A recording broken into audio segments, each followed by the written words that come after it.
저는 방금 소개받은 대로 포타미션의 대표고요. 저희는 제가 개척해서 우리가 설립된 지 지금 올해로 4년이 만 4년. 그리고 종로에서 조그만 사무실이 있고 또 세미나실을 이용할 수 있는 좋은 공간이 있고요.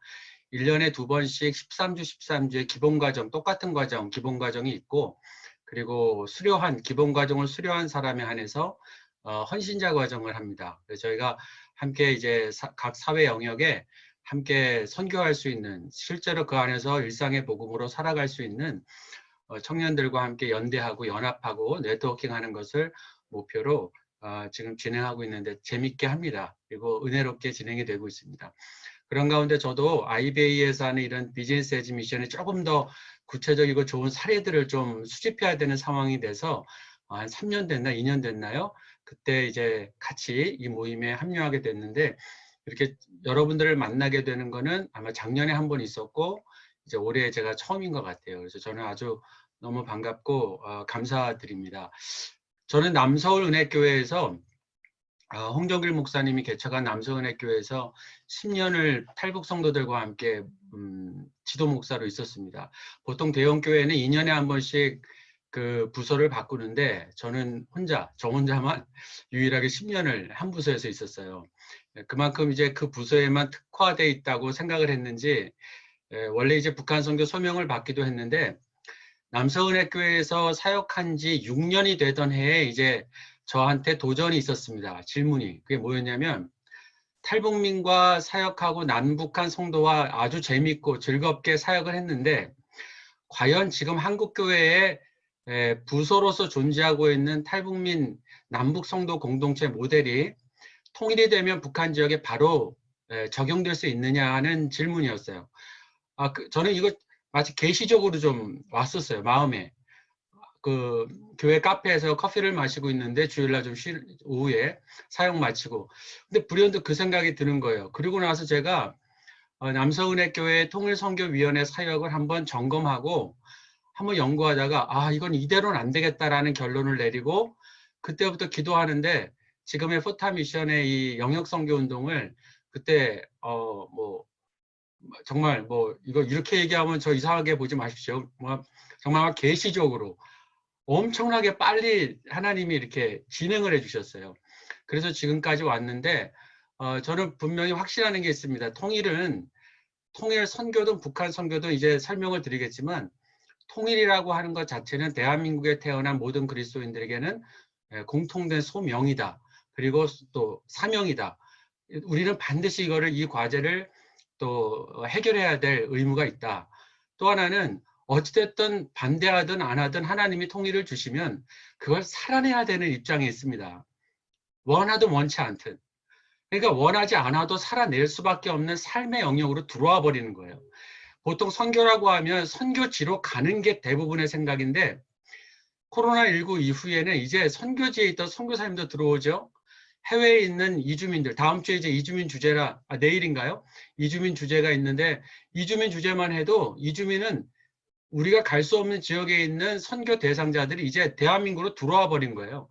그러니까 대한민국은 오늘날 탈북민 3만 명, 다문화 이주민, 불법 체류자까지 다 하면 300만 정도가 된다고 하는데, 굉장히 이 서울 밖에만 나가보면요, 모든 공장과 이런데 주변에는 그 아파트나 그 빌라에 우리 그 외국에서 오는 노동자들이 얼마나 많이 사는지 모릅니다.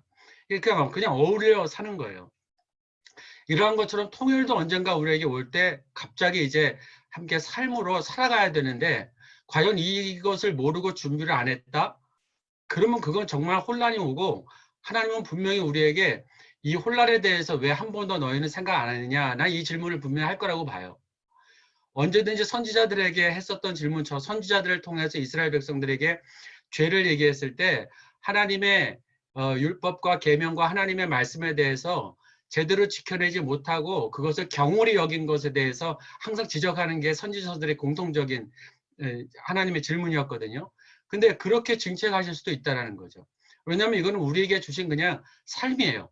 삶의 자리로 새롭게 오는 거예요.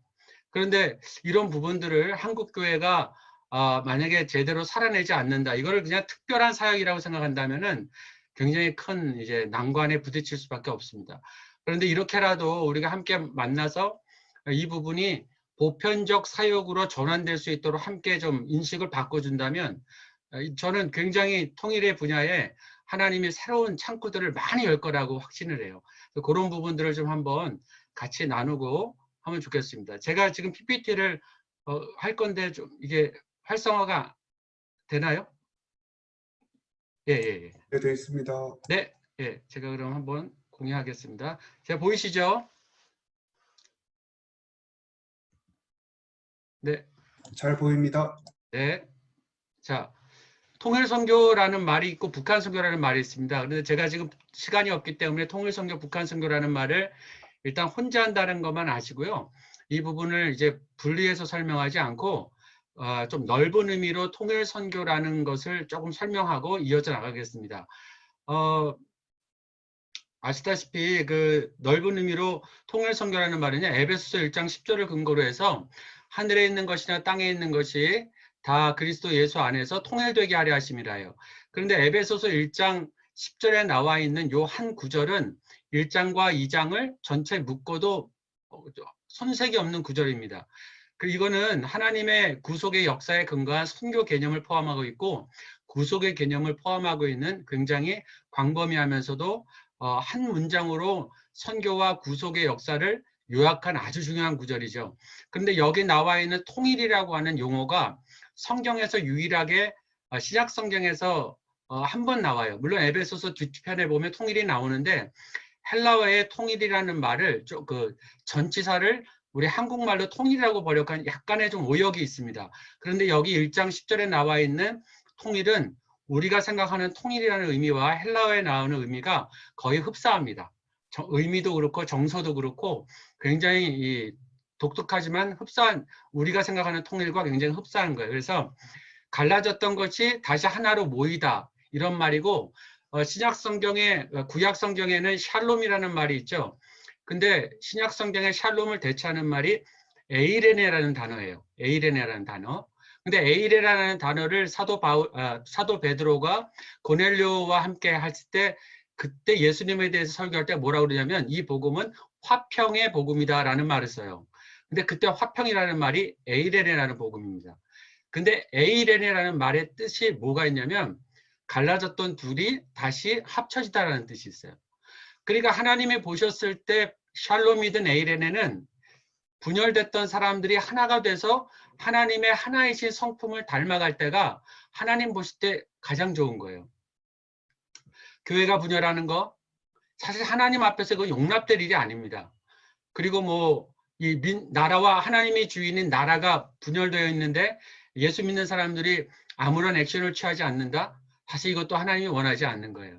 그래서 우리 성경을 통해서 보니까 이렇게 성경을 통해서 보면 이 에베소 1장 10절만 해도 우리가 통일에 대한 부분을 성수적으로 접근할 수 있는 이 근거들이 충분히 제시되어 있고 구약 성경의 에스겔 37장을 통해서 보면요. 하나님의 손 안에서 하나 되는 통일 그리고 이것을 통한 열방 선교에 대한 선교적 실천을 강조하고 있는 내용이요. 구약 에스겔 37장에 보면 제시되고 나와 있습니다. 그래서 통일 선교 사역을 제가 이렇게 한 세 가지로 나눠봤어요. 어떤 분들이 이제 통일 사역 안에 북한 선교 사역도 있고 통일 선교 사역도 있다라고 얘기하는데 제 경험상 제가 이제 공부도 하고 경험을 해보니까 사역 경험을 해보니까 통일 선교라고 좀 이렇게 넓은 의미로 묶어보고 그 안에 통일 사역이 있고 북한을 직접적으로 대상으로 하는 북한 사역이 있고 그 다음에 북한에서 대한민국으로 이주한 탈북민 사역이 있습니다. 먼저 통일 사역은 통일 담론, 일반적인 통일에 대한 이야기도 굉장히 중요하다고 생각을 하고요. 그 다음에 통일 전후 상황들에 대한 연구를 이야기하는 겁니다. 그 다음에 이후에 이제 통일을 위한 잠깐만요. 네. 통일을 위한 통일 이후에 북한 주민이든 또 탈북민이든 선교를 위한 북한 사회를 연구하는 건 필수일 거고 또 북한 및 통일 선교 훈련들을 위한 커리큘럼을 짜서 교회나 단체들이 아카데미를 운영하는 것들 저는 이런 것들 이제 통일 사역이라고 봅니다. 근데 이제 북한을 분단된 상황에서 지금 북한을 들어갈 수 없지만 북한을 상대로 직접 사역을 하는 경우가 있죠. 그래서 우리 이제 간접 선교, 혹은 이제 이거 뭐 뒷문 선교, 옆문 선교 이렇게 얘기도 하는데, 인도적 대북 지원 사역은 여러 가지 논란의 여지가 있음에도 불구하고, 그럼에도 불구하고 한국 교회가 지난 분단 시기 계속해서 신경을 쓰고 북녘의 주민들을 위해서 애써왔던 부분입니다. 근데 우리가 지금 관심 가져야 될 부분들은, 하나님이 분단 시기에 북한에 그러면 그냥 놔두셨느냐, 복음을 전하지 않겠느냐, 전혀 그러지 않았다라는 거예요. 제가 생각하는 분단 시기에 가장 하나님이 사용했던 분들은 6, 70년대에 해외에 간 우리 교포들입니다. 해외 디아스포라 기독인들을 중심으로 그들의 다양한 비즈니스를 중심으로 북한의 도시에 들어가게 하신 거죠. 이런 것들을 통해서 북한 지역 내 사역들이 이루어지고 있고 그동안 이루어지고 왔다라는 겁니다. 지금은 물론 코로나 때문에 어려운 상황이 있지만 요 전까지만 해도 미국이든 브라질이든 또 해외에 계신 우리 교포들을 통해서 많은 분들이 하나님의 손에 의해서 북한 현지에서 사역을 하고 있었다는 겁니다. 그리고 이제 95년부터 시작된 고난의 행군 시기와 또 그때부터 동시에 시작된 한국으로의 입국, 그리고 당시 한기총을 중심으로 했었던 많은 탈북 동포들을 구출하고 정착시키는 사역들, 이러한 사역들이 올해 25년이 됐는데요. 이러한 것들을 보면 우리 한국교회가 잘 몰랐지만 꽤 꾸준히 열심히 해온 것들이 분명합니다. 물론 제가 10년 전에 북한사역목회자협의회 사무총장 할 때는 10년 전에 한국교회 안에 탈북민 또 통일선교, 북한선교 부서가 있는 교회가 약 50개 정도였는데 3년 전에, 2년 전, 3년 전에 다시 조사를 했거든요. 북한사역목회자협의회하고 북한기독교총연합회가, 그리고 하나원에 있는 한학교회와 함께 조사를 했더니 250개에서 300개 정도의 교회로 10년 만에 많이 늘어났더라고요. 그래서 많은 분들이 이제 관심을 갖는다라는 생각을 확인하게 됐습니다. 자, 여러분 지금 보시는 이 그림 보이시죠? 네. 이 그림을 보시면 한번 생각해, 제가 말을 안 할 테니까 이 그림을 한번 자세히 한번 한 5초만 보시기 바랍니다. 제가 이 그림을 어디 KBS 라디오 홈페이지에서 한번 와서 지금 이렇게 인용을 한 건 이제 보여드리는 건데, 아주 깔끔하면서도 굉장히 상징적으로 지도를 잘 그렸어요. 그리고 제가 제일 좋아하는 게 이제 열차인데, 시베리아 만주 횡단철도 잘 그려놨고 또 중국 몽골 횡단철도도 잘 그려놨습니다. 그런데 마음에 안 드는 건 기차에 연기가 나요. 네. 기차에 연기가 나죠. 이게 무슨 말이냐면 45년 이전에 송기정, 우리 돌아가신 고 송기정 옹께서 베를린 올림픽을 갔을 때 시베리아 만주 횡단철도를 타고 가셨다는 사실 여러분 혹시 아시나 모르겠어요. 그런데 그때 어떻게 해서 갔냐면 시베리아 만주 횡단철도는 1906년도에 개통이 됐습니다. 그리고 1916년도에 완공이 되고, 그러니까 당시에 우리나라 독립투사, 독립운동가들이 그 헤이그 특사로 가고 유럽과 그 시베리아 만주 벌판을 왔다 갔다 할 수 있었던 중요한 교통수단이 당시 저렇게 연기가 나는 열차였어요. 근데 오늘날 우리 시대에 대한민국 땅에서 고속철도와 그 다음에 하이퍼루프를 개발하는데 굉장히 그 열을 올리고 있습니다. 그래서 수준이 엄청나게 발전하고 있는데요. 그 원인 이유 중에 하나가 바로 이거를 향한 거예요.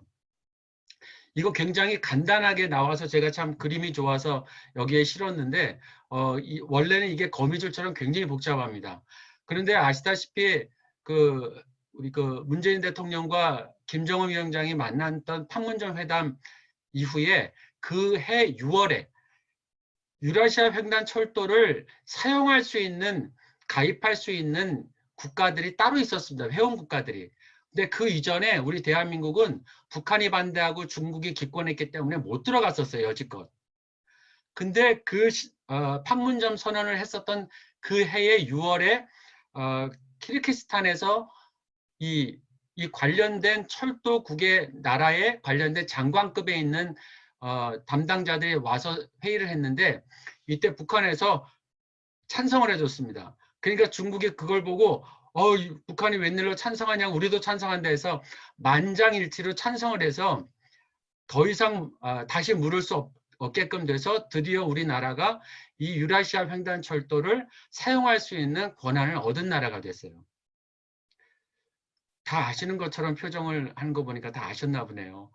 이게 굉장한 뉴스인데 이 뉴스를 어디 신문에 잘 내지를 않더라고요. TV에도 안 나오고. 저는 저 혼자 보고 얼마나 기뻤는지 몰라요. 하나님이 또 이렇게 역사하는구나. 자, 여러분, 그런데 이런 것들을 보면요. 아까 제가 봤던 통일한국이 이렇게 변한다는 것과 그 다음에 이렇게 통일한국을 통해서 모든 유라시아 모든 곳곳을 열차로 가는데 출발역과 종착역이 통일한반도고 45년도에는 이미 서울역이 국제철도역이었다는 사실, 이런 것들 조금 조사해 보시면 압니다. 여러분, 그리고 이런 것들을 통해서 보면 왜 통일이 비즈니스 선교를 통해서 가야 하느냐 하는 것을 제가 지금 말씀을 드리려고 그래요. 바로 이겁니다. 통일이 시작되면 북한에 바로 교회가 세워지거나 북한에 바로 한국 교회가 올라가서 교회를 세운다고 하는 일들은 정부에서 그 첫 번째 아젠다가 아니라는 사실이에요. 이건 통일부 공직자와 함께 이야기를 나눈 건데 아주 자세히 가르쳐 주더라고요.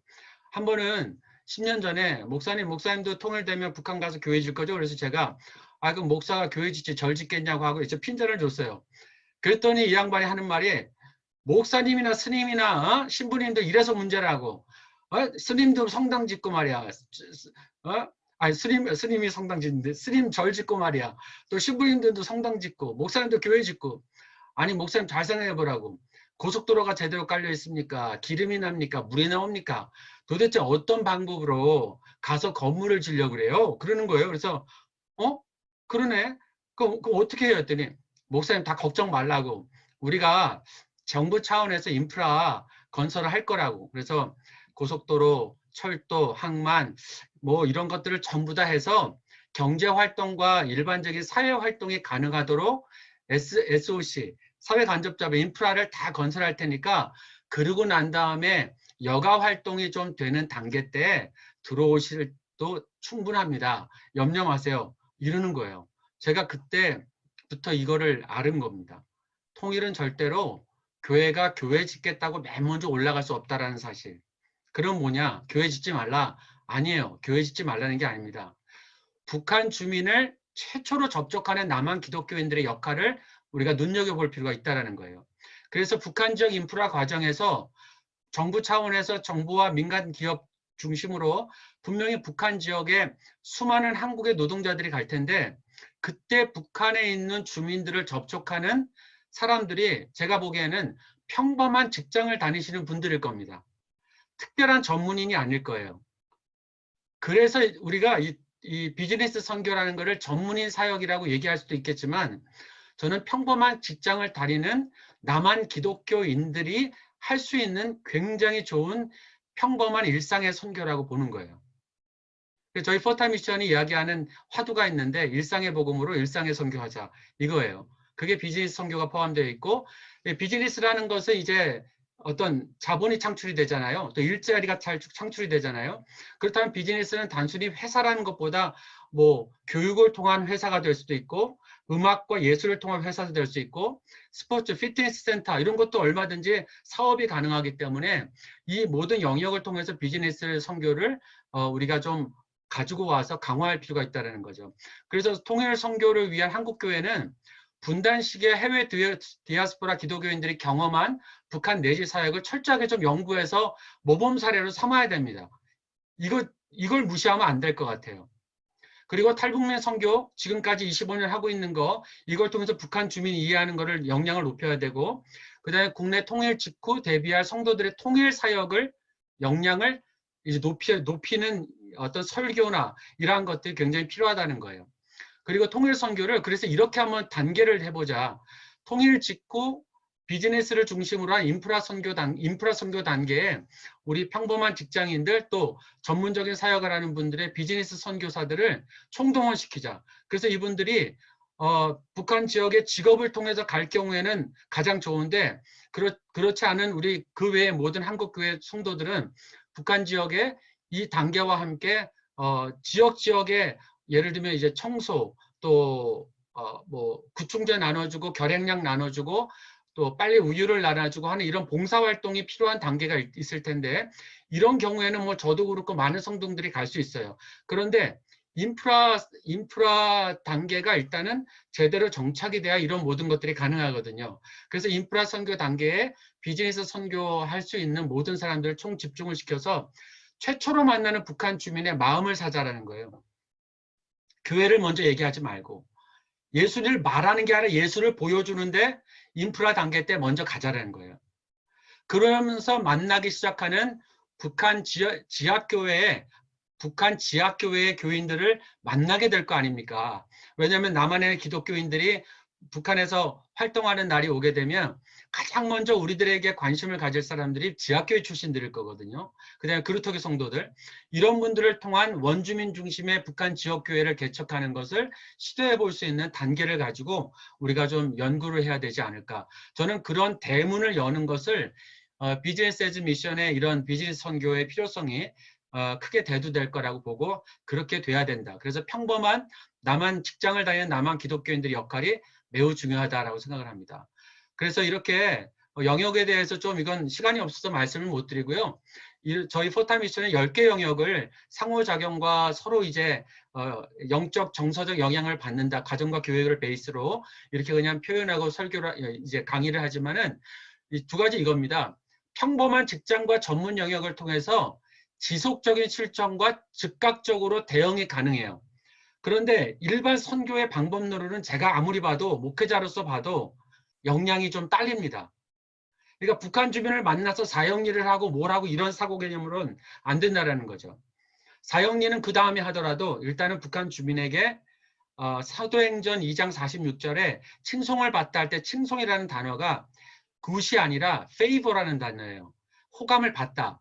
그래서 온 백성에게 칭송을 받았던 초대교회처럼 통일 직후에 인프라 시기 과정에서 북한 지역에 진출하는 남한의 수많은 사람들 중에서도 남한 기독교인들을 통한 어떤 호감, 그걸 통해서 예수를 먼저 듣는 것이 아니라 예수 그리스도의 복음을 먼저 보게끔 하는 이런 선교가 좀 가능할 것이고, 저는 하나님의 영역 주권이 통일 시대가 가장 활발하게 역사되는 시기가 아닐까 하는 겁니다. 그래서 아브라함 카이퍼가 천국에서 통일이 되면 가장 좋아할 거라고 저는 생각해요. 그래서 많은 우리 선배 목사님들이 영역 주권을 얘기했을 때 실제로 통일 시대 때 정말로 교회를 포함한 수많은 우리 비즈니스 영역에 또 사회 모든 영역에 하나님의 역사가 활발하게 진행될 수 있는 것이 아주 평범한 우리 직장을 다니는 우리 성도님들을 통해서 이루어질 것이다라는 겁니다. 그래서 뭐 그냥 예시로 수르바벨과 에스라 느헤미야의 모델과 사도행전 8장의 빌립 집사와 사도들의 이 역할은 여러분이 좀 연구해 보셔야 됩니다. 특별히 사도행전 8장 1절에 핍박을 당했을 때 교회가 흩어지는데 그때 예루살렘에 사도들만 남고 나머지 집사님들과 성도들은 다 흩어져요. 근데 흩어져서 빌립 집사가 맨 먼저 간 곳이 사마리아입니다. 이 관계를 지금 제가 얘기하고자 하면 엄청나게 길어서 여기까지만 운을 띄우고 마는데요. 여러분들이 이거를 비즈니스 모델 입장에서 한번 생각해 보시면 굉장히 좋은 답들이 나옵니다. 성경에서 제시되는 실질적인 모델들이 굉장히 많아요. 이런 부분들은 나중에 기회가 되면 한번 나누면 좋겠습니다. 마무리하겠습니다. 저희 포타라는 이름이 From One Korea to Relations의 FOTA만 딴 거예요. 그래서 처음에는 N까지 따서 포탄을 했더니 홍콩의 포장마차가 검색돼가지고 포탄은 때려버리고 N을 빼고 포타로 했습니다. 근데 저희는 이거예요. 통일과 열방 선교는 한묶음 선교다. 이제 이 시대에는. 그런데 이것을 열 수 있는 중요한 도구는 비즈니스 에즈 미션이에요. 저는 그 부분은 뭐 절대 무시할 수도 없고 그걸 통해서 그 다음에 한국교회가 했었던 보편적 사역들이 전개될 수 있다고 봅니다. 그래서 이런 비즈니스를 하고 있는 많은 우리 성도님들의 역할이 가장 필요한 게 통일시대고 하는 일은 달라도 방향이 하나인 이 그림처럼 우리가 이렇게 나가는 것이 가장 좋지 않을까 하는 기대를 가지고 도전을 드립니다. 저는 이렇게 하고 마치도록 하겠습니다. 감사합니다.